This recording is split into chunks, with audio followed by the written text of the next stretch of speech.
Welcome to the place where we learn about and learn from the leaders in our field who are powering human creativity.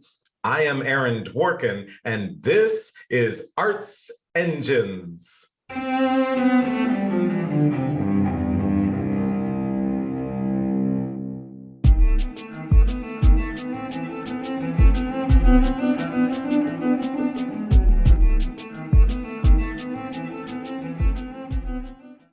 Thanks again for joining me here on Arts Engines. Today's guest is Weston Sprott, who serves as Dean and Director of Juilliard's Preparatory Division and trombonist in the Metropolitan Opera Orchestra. Weston, welcome to the show. Hey, Aaron, thanks for having me again. Looking forward to it. Right, so it is so great to talk with you. Great to have you back on the show. And obviously, Juilliard is one of our amazing creative partners for Arts Engines. And I have, had the opportunity to really see, firsthand your extraordinary leadership over the years in our field, obviously at Juilliard. But what I thought I'd do is kind of just delve right in specifically to the work that you're doing at Juilliard within what's commonly referred to as the MAP program, Music Advancement Program. So wondering if you could just kind of first share for our audience just a quick overview of the program, and then I want to kind of talk about just some highlights and especially commissioning, which we haven't talked about recently on the show. So first, if you could just kind of share an overview, that would be great. Absolutely. So in my role as Dean and Director of the Preparatory Division, I lead both Juilliard's pre-college program, which is a global program for about 300 students. Students come from all over the world. We actually have a pretty large international population.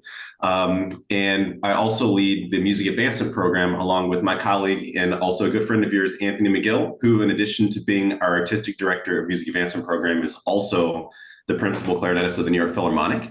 And the Music Advancement Program serves students, about 70 students right now from the New York City tri-state area, specifically thinking about students who are historically underrepresented and underserved in classical music.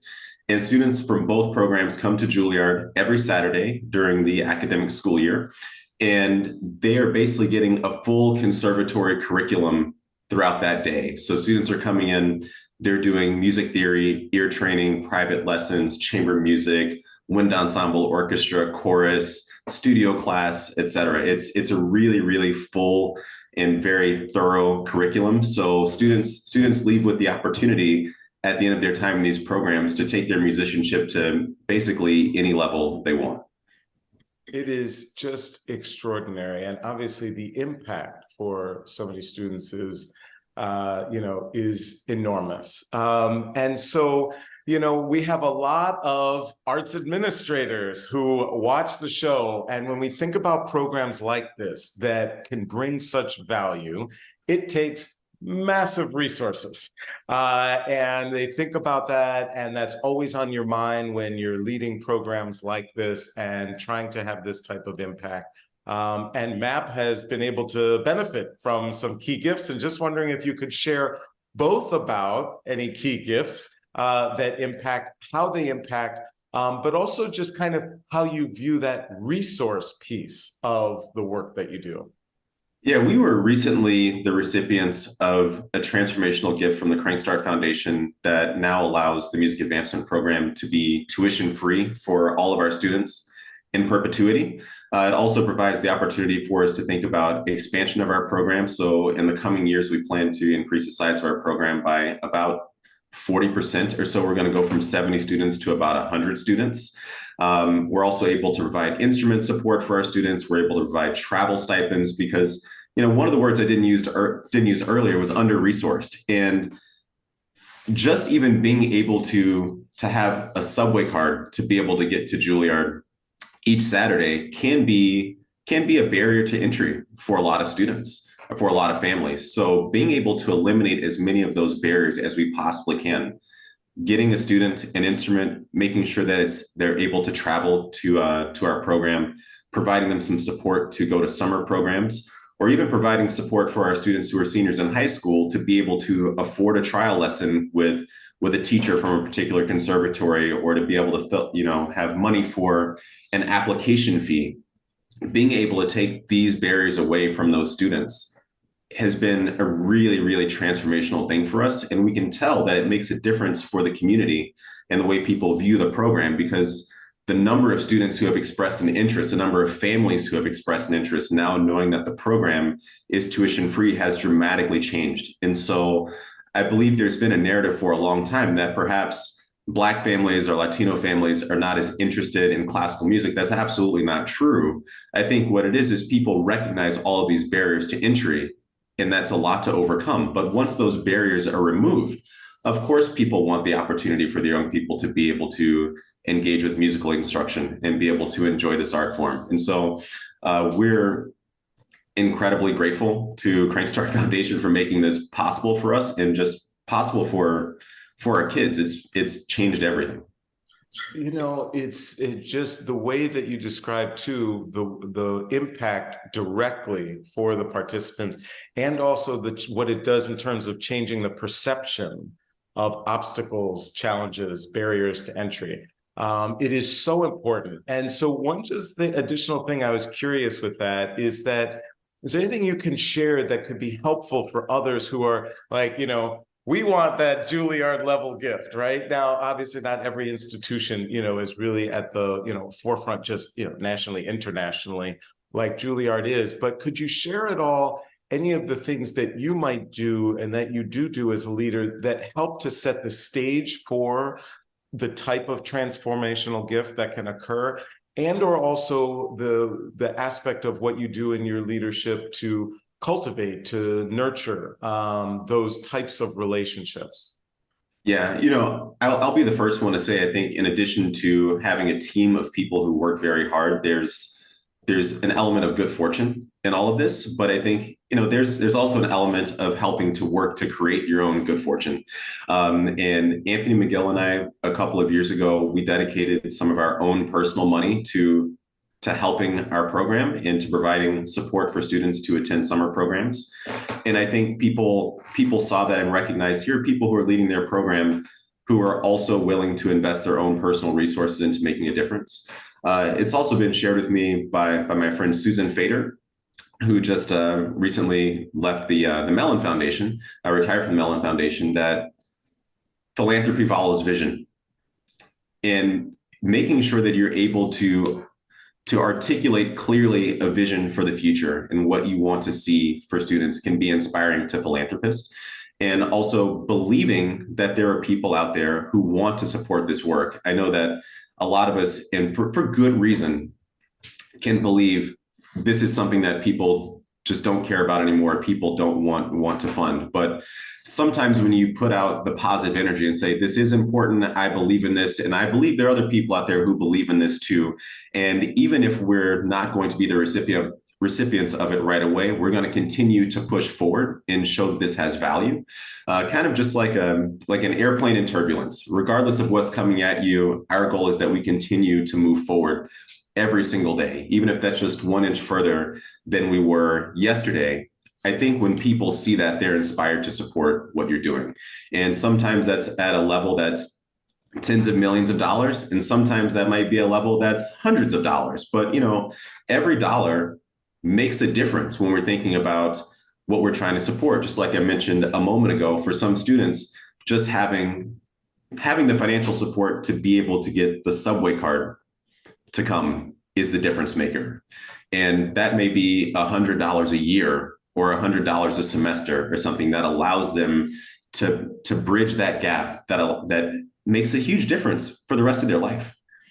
It's absolutely extraordinary. And I love all of those things you shared, and especially the idea of philanthropy following vision. And that vision comes from leadership of a program. And obviously you demonstrate that and demonstrated that to an extraordinary extent in terms of your own personal commitments. And that so clearly speaks, I think, to the success and the power of the program. And I think is a great example for many of us in the field to follow as we think about our own programs. I want to jump in and say one quick thing. Yeah, sure.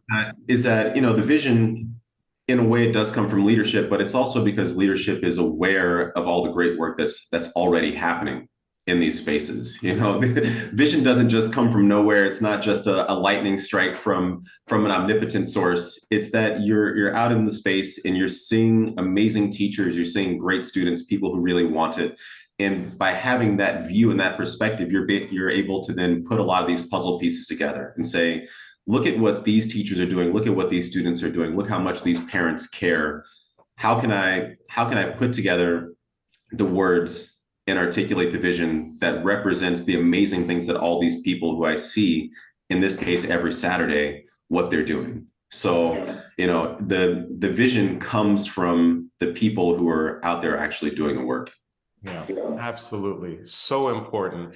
So I wanted to just pivot a little bit to commissioning, a key aspect of what you do, and to just ask, what is the scope of the commissioning that you do, and why is commissioning important? The scope of our commissioning work in the preparatory division has gotten pretty large, and it's going to get larger and larger and larger, which is fantastic. So a couple of years ago, we put together the preparatory division commissioning initiative, which, you know, in the pre-college and in music advancement program, we basically have every orchestral instrument plus saxophone and voice and piano and organ and guitar all represented. And a lot of the way that I've decided to help shape our programs is based on the things that I felt were missing when I was a student. I look back on my time as a student and think, how much better would I be now, or how much more informed would I be, or how much better would the world be if what existed 20 something years ago when I was a college student? And I think back to my time as a student, and I think if someone came up and asked me and said, Weston, can you name a handful of pieces by Black composers who wrote for the trombone? I think I would have been stumped. And at the same time, a lot of people would have said, Weston's a really good musician. He's a really good trombone player. And that creates some cognitive dissonance for me. And I want something different for our students. So we started off by commissioning a solo work for every instrument. So solo trombone and piano, or solo trumpet or viola and piano for every instrument, written at a level that's appropriate for an advanced high school student. Perhaps a piece that you could play on your senior recital, or something that you might audition for undergraduate and college. That was commissioned by the pre-college. And then in the music advancement program, we commissioned an etude book for every instrument, thinking about something that students would use on a recurring basis, not something that you just play one time and put away, but something that you keep coming back to over and over and over again. And all of these commissions were done by composers who would historically be underrepresented. We're talking about Asian composers, Asian American composers, Black composers, female composers, Latino composers, et cetera. This entire series. And it's been really great. A lot of those etude books are in the hands of students. They're in the library at Juilliard. All of those solo pieces have been premiered by pre-college faculty at Juilliard, with their students coming to see those pieces. In fact, the trombone piece was written by Jeff Scott, who I'm sure you know was one of the founding members of Amani Winds. And one of my senior students in the pre-college said, I really want to play that piece on my senior recital. And so that's just a microcosm of how this works. So I look forward to pieces like that becoming part of the repertoire. And to kind of bring it somewhat full circle, this idea of philanthropy follows vision, we recently received a permanent endowment gift for commissioning in the pre-college, so that we can commission 8 to 10 new works every year in perpetuity. Because I think I know someone saw this and said, this is really, really great. I love what we're putting together for the future for our students, how we're asking our faculty to think differently about this. I don't want this to be a one-time thing. I want this to be a part of the way that the future is shaped permanently. And so now we're going to be able to do this work in perpetuity. It's incredibly exciting. Just the entire breadth of the work that you do, and the impact that results from that is really just extraordinary, Weston. Unfortunately, we are just about out of time, but as you know, I always like to ask my guests, you're bringing this amazing leadership. It's great to talk about the impact and all of the great days, but there's got to be tough ones, and many in our audience, sometimes face really challenging days and are curious how other leaders who have such sustainable success in their careers and in the field, how do you tackle the tough days, the tough times? Where do you turn, or How do you inspire yourself? Are there any mechanisms or tools that you utilize that might be helpful to some of the leaders in our audience? Sure. And by the way, I know that sometimes interviews are almost exclusively positive, right? So it's easy to just think, oh, we're just like walking through a bed of roses all day, and that's absolutely not what the case is.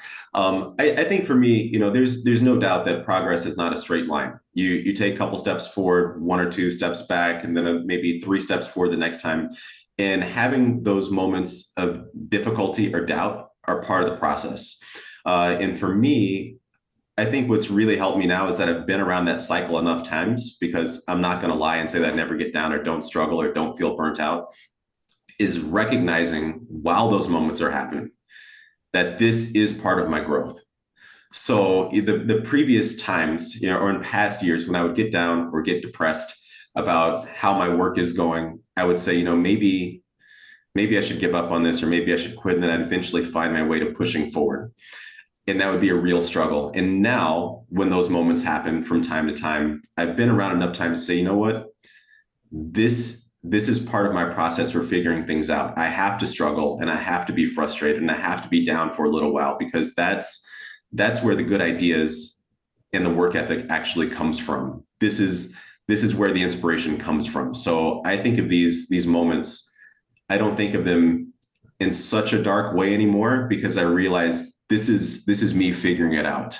That's what the darkness is. The darkness is me organizing my thoughts, and knowing that what comes on the other side of that is something that's even far more positive than anything I've experienced before, helps me get through it. Weston Sprott, you truly are one of the arts engines who is powering human creativity in our world. Thank you so much for everything you do, and thank you for being on the show. Thanks, Aaron. Appreciate it.